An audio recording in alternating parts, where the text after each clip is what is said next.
After a day off, and I surely hope everybody enjoyed their Labor Day just a day ago. Locked on Buckeyes is back and better than ever. And today we're going to go over a few plays that were pivotal in Ohio State's Week 1 win.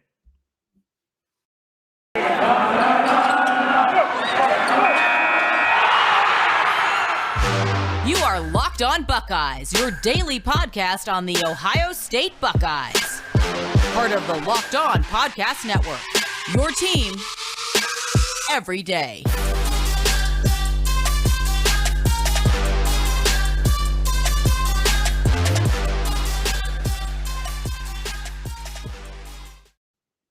What is up, Buckeye fans? Welcome back to another episode of Locked On Buckeyes for the Locked On Podcast Network. I'm your host, Jay Stevens, also the host of the Jay Stevens Podcast. It is Tuesday, September the 7th in the year 2021. And no matter if you're listening to the audio version of the podcast or if you're watching us on YouTube, I want to thank you for making Locked On Buckeyes a part of your day.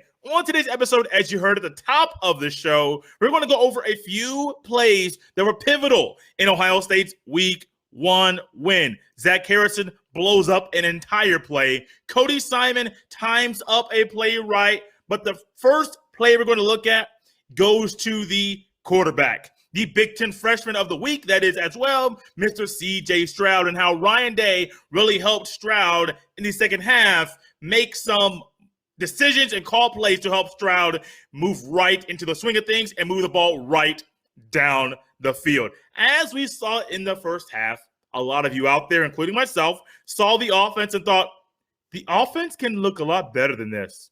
The offense is not hitting on all cylinders. Yes, Week 1. Yes, Game 1. Yes, first 2 quarters of the season. So you're expecting a little, maybe not expecting what you're going to see Week 6, 7, 8, 9, 10. You can't expect that because by then you're in literal mid-season form. However, you do think with the running backs that Ohio State has, the offensive line that was moving people all night, and the receivers and the skill positions on the outside, many people like myself were thinking, this is not the best the offense will look. How soon will the offense look at its best, or are they still filling things out as we find out after the game that they were? Week 1, Game 1, first quarter, second quarter, only scoring 10 points.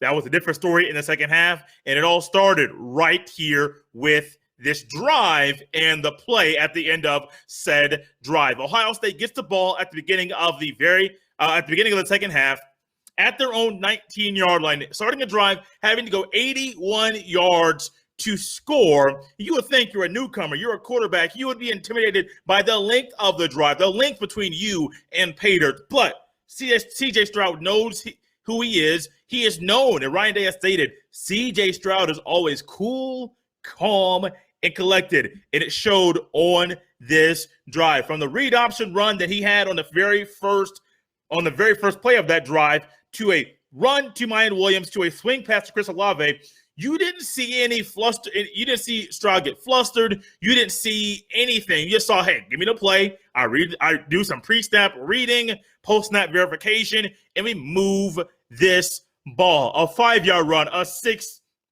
6-yard run, a pass to Olave for 11 yards, and then the first incompletion.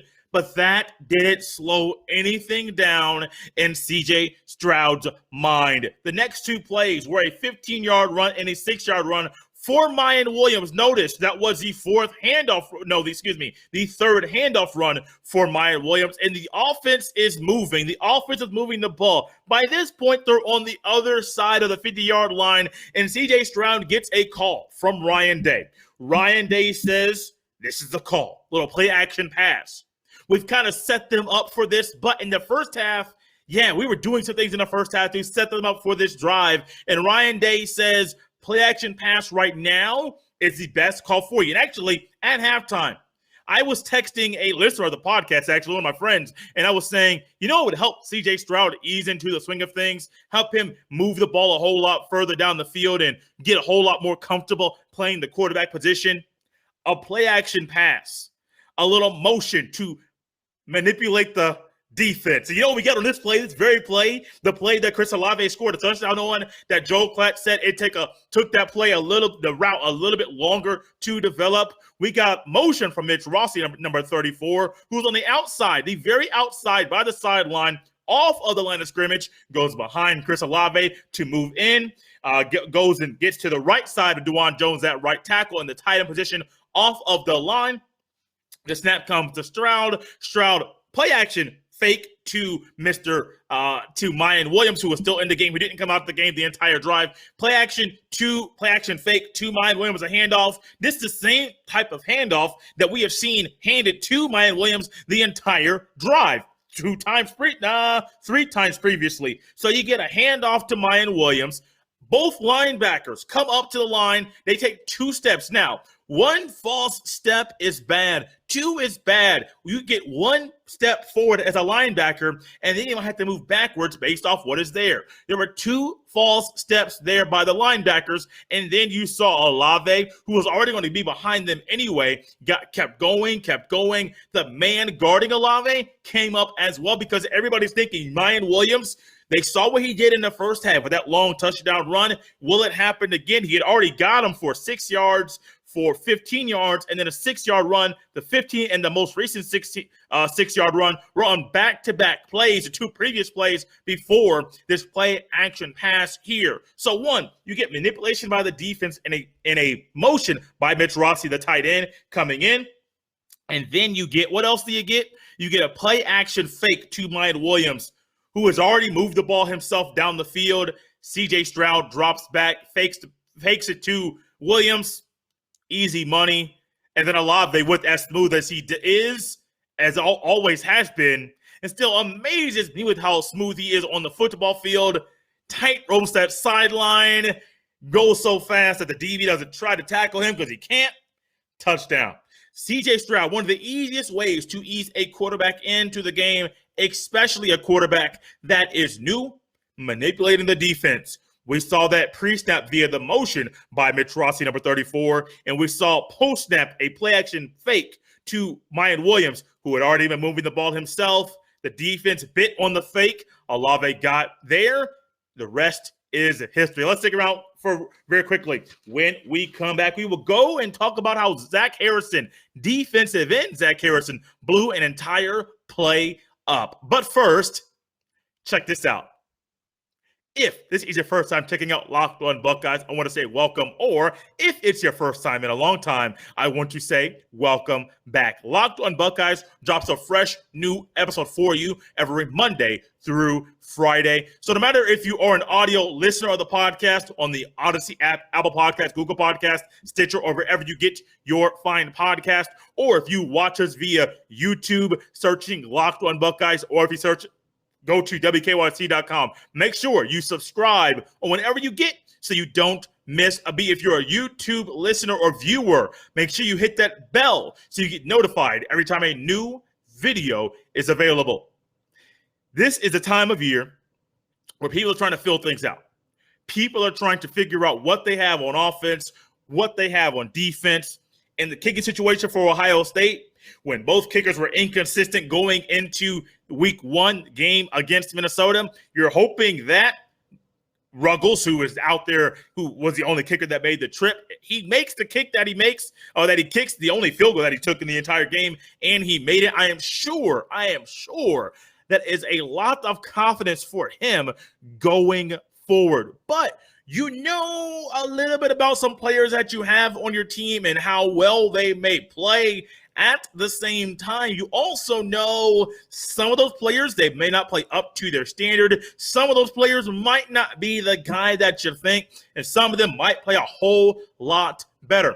Denzel Burke, this segment is not about Denzel Burke, but I was thoroughly impressed.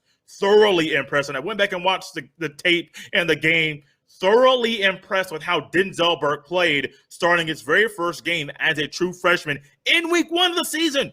The very first game he can play. Now, granted, Cam Brown was out, Sevyn Banks is out, but still, you're thrust in there to start week number 1. Might I also add, Marcus Williamson was out as well. So you got a few guys that were out.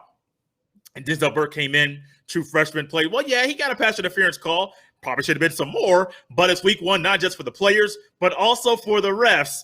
And the refs missed some calls. I don't think they'll miss as many as they did in week 1 and week 2 against Oregon, because we all know all eyes will be on the Horseshoe in Columbus, Ohio, for the week 2 matchup between the Oregon Ducks and your Ohio State Buckeyes. Play number 2. This play comes, it's the first quarter.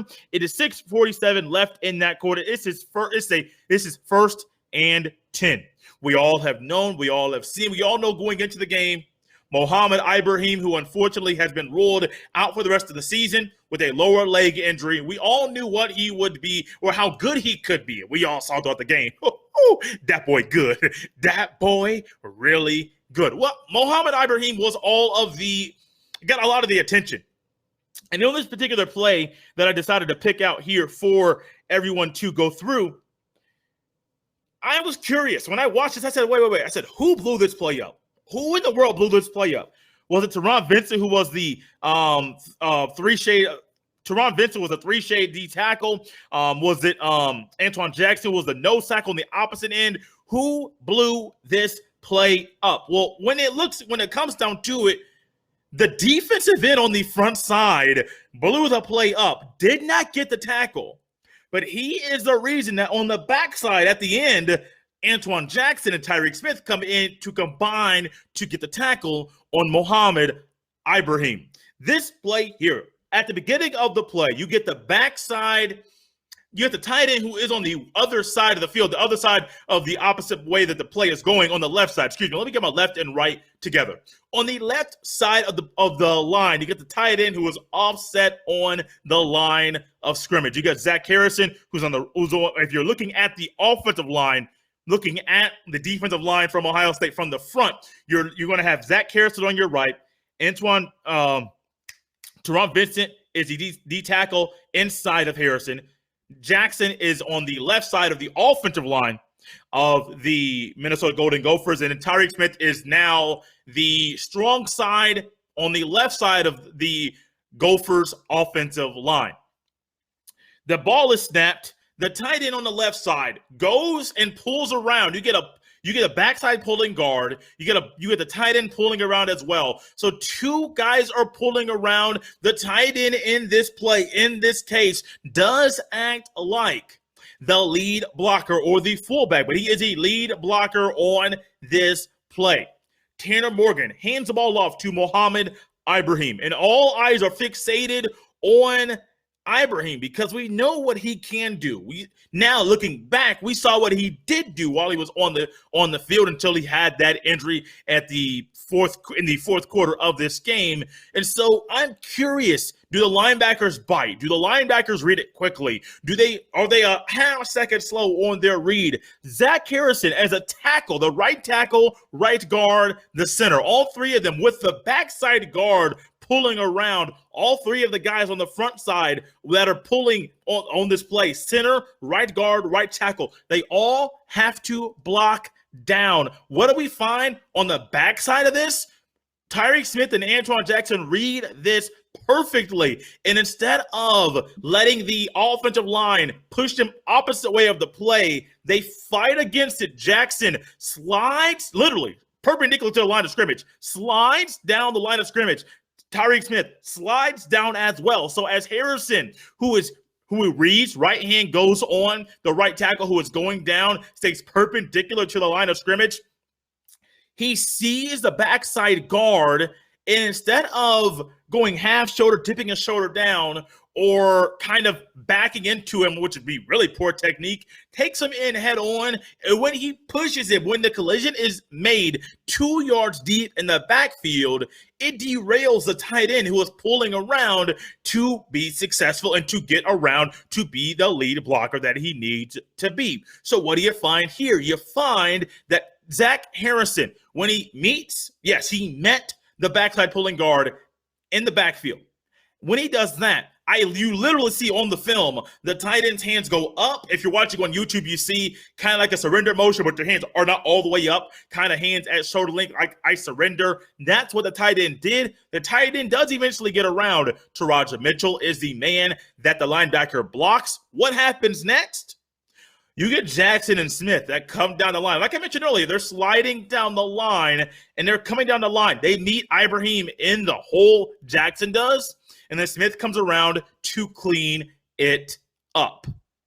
Imagine that. Zach Harrison meets the backside pulling guard, which is the left guard in this play, since the play is going to our right. If I'm an offensive player, going to my right as an offense, Zach Harrison meets that man in the backfield, and the next thing you know, he blows the play up. Now, if Taraja Mitchell doesn't meet Mitchell as well, if Taraja Mitchell does not meet the guard, or excuse me, well, the tight end in this case, square on, Ibrahim could have ran. I mean, it was a hole there. I mean, the hole was there. If Mitchell does not do his job and meet the guard, pulling guard like he's supposed to, that could have been bad. That, my friend, could have been really, really bad. But Mitchell meets him. You get the tight end, who Mitchell meets. Mitchell doesn't go anywhere, and then Jackson and Smith, who I think on the backside, for those two guys to slide down like they did, stay perpendicular, and then follow the go against the grain. You talk about Ohio State defensive line was good last year. It's just one game, the first quarter of said game. Oh my goodness. But the defensive line, this could be signs of really good D-line play down the road. We see Stroud get eased into the game via play action pass and a motion manipulated the defense. The rest is history. Touchdown, Chris Olave. We see Zach Harrison blow a play up, potentially blow a play up. Mitchell does his job, and then Jackson and Smith on the backside come and double team and combine to make the tackle on Ibrahim. One more play. And Cody Simon, I was critical of you for a lot of the things, good and bad, you did during this game, week one. But this play right here, this play was a phenomenal stop on 3rd and 6. What was it? Stick around to find out. But first, check this out. As we wrap up this episode here of Locked On Buckeyes, part of the Locked On Podcast Network, your team every single day, I have one quick reminder for everybody listening or watching right now. At the end of every game, as long as my schedule allows me to, there will be a live post-game show. I appreciate everybody that came through and watched the very first one at the end of the win over the Minnesota Golden Gophers. Yes, the very first game. Yes, late as well. I believe it started around 12:30 in the morning.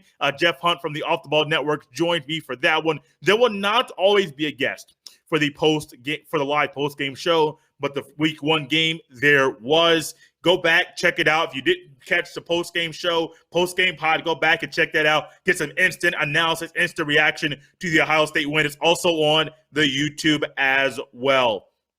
We got a play from Stroud. We got Harrison. We got Mitchell. We got Jackson. And we got Smith. That did a phenomenal job to stop a running back that was really, really good in an offensive line that will move people all season long. Last but not least, another play on the offense. Another play. Oh, no, excuse me. Wow. No. Cody Simon, number 30, and he does play the defense. He is a linebacker. Another play from the defense.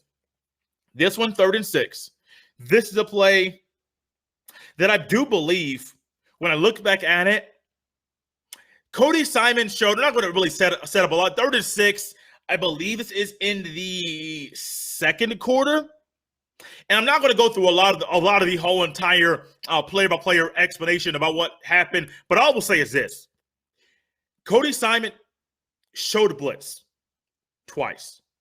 A couple of steps, like a half step up, left, right, came back. The second time wasn't as noticeable, but it was still there. So if I'm an offensive lineman and I have a linebacker in front of me and Cody Simon, the linebacker that's right in front of me, and I see him, I see those steps. And you know what happens when Cody Simon did those 2 steps to move forward? Tanner Morgan saw that. Looked like it was an audible or possibly a fake audible, but he did step back. Tanner Morgan, the quarterback, stepped back and made some motion, made some gestures, made some noise. And of course, you're not on the field. You don't know if it's an audible, if it's a fake. You don't, if he's trying to throw people off.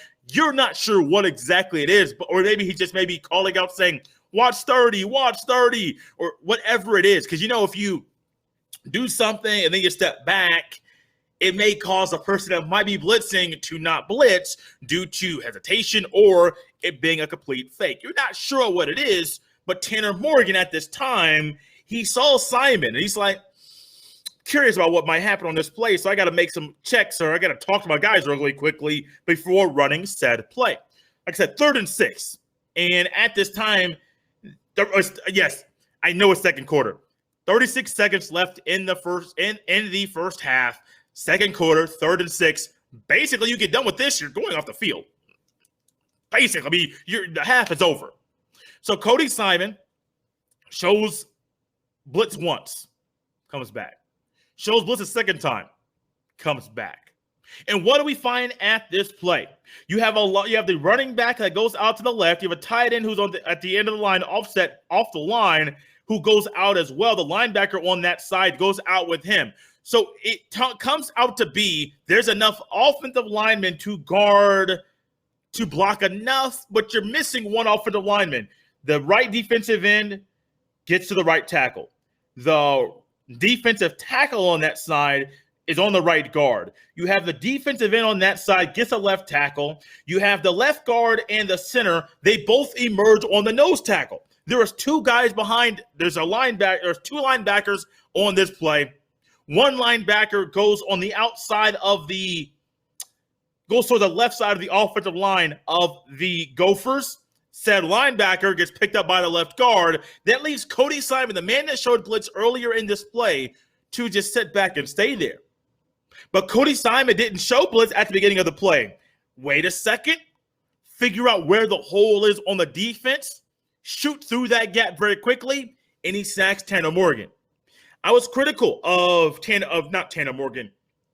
Cody Simon, because even on this play, and this wasn't the first time, you saw where Cody Simon was going to go. But on this play at this time, Cody Simon said, yes, I may show you what I'm doing, but the timing of what I'm doing might be different than what you think it will be. We got Stroud. We got Harrison, Mitchell, Jackson, Vincent, and Smith all on one play. And you got Simon, timing up a blitz just right at the latter part of the first half. Fun. Going through a few plays that were very pivotal in this week 1 win for the Ohio State Buckeyes. Guys, it's Tuesday. Come back Wednesday, Thursday, and Friday. We're beginning preparation for the week 2 matchup against the Oregon Ducks right here on Locked On Buckeyes. As always, you can follow me on Twitter at JStevens07. You can also follow the podcast on Twitter as well at Locked On Buckeye. If you're not on Twitter and you want to communicate with me, text me 850-462-5442 or send me an email, jstevens317 at gmail.com. That's it for this Tuesday episode. Come back for more as we keep you up to date on your Ohio State Buckeyes. As always, we got to end the show with these 2 words. Go Bucks!